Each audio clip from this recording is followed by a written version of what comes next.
Brought to you by V-Guard.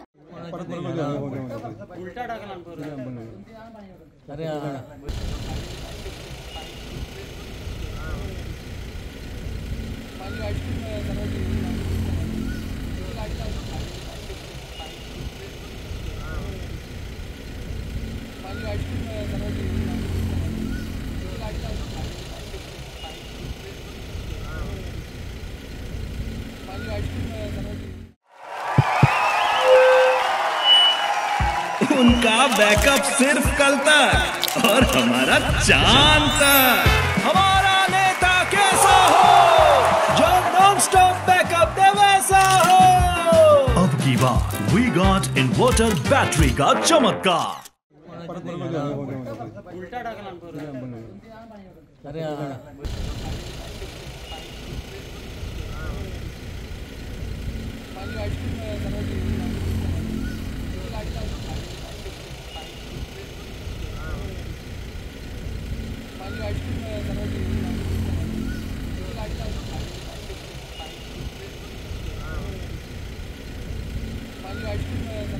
आयुष्यात एवढ्या मोठ्या स्पीडने असलेलं वादळ एवढं पहिल्याच वेळी बघण्यात आलं होतं आणि प्रचंड नुकसान झालं। प्रत्येक घराबादापासून ज्या ठिकाणी जाल तिथं नुकसान प्रचंड झालेलं आहे।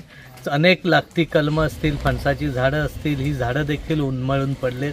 ही झाडं काही घरांवर पडलेत, काही ठिकाणच्या वर्कशॉपवर पडलेत, काही गाड्यांवर देखील पडलेत आणि ह्या सगळ्यामध्ये इतकं नुकसान झालं की शासनाने तातडीने दखल घेणं ह्या सगळ्या गोष्टीची खूप गरजेचं आहे।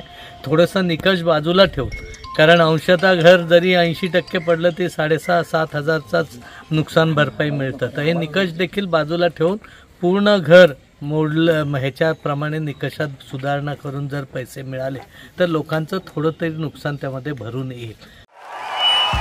भाइयों बहनों, उनके राज में पावर रहे अनस्टेबल और हम रखे सब स्मूथ और स्टेबल।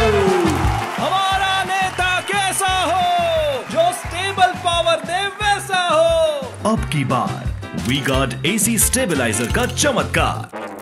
लोक स्वतःच्या मेहनतीनं झाडे, रस्ते, घरांवरचे हे सगळेजण एकत्र येऊन करतायत, परंतु कालच्या वादळात सगळ्याच भागातलं नुसतं 4 वाड्यापुरता मर्यादित नाही तर सावर्डा असेल, आगवं असेल, त्याचबरोबर डेरवण असेल आणि माणकीपर्यंतच्या अगदी शैक्षणिक संस्थांचं असेल, डेरवण ट्रस्टचं असेल, हे खूप मोठं नुकसान झालं आहे। अर्थात छोट्या छोट्या लोकांचं जास्त नुकसान झाल्यामुळे जास्तीचं लक्ष आम्ही ह्या सर्व भागांकडे देतो।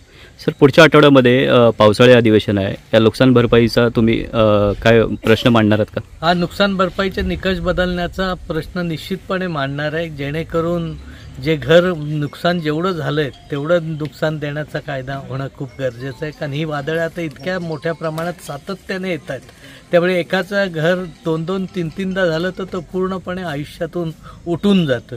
त्यामुळे ह्या गोष्टीकडे शासनाचं लक्ष वेधणं हे माझं पहिलं कर्तव्य असणारच आहे। Brought to you by V-Guard, co-powered by Sensodyne.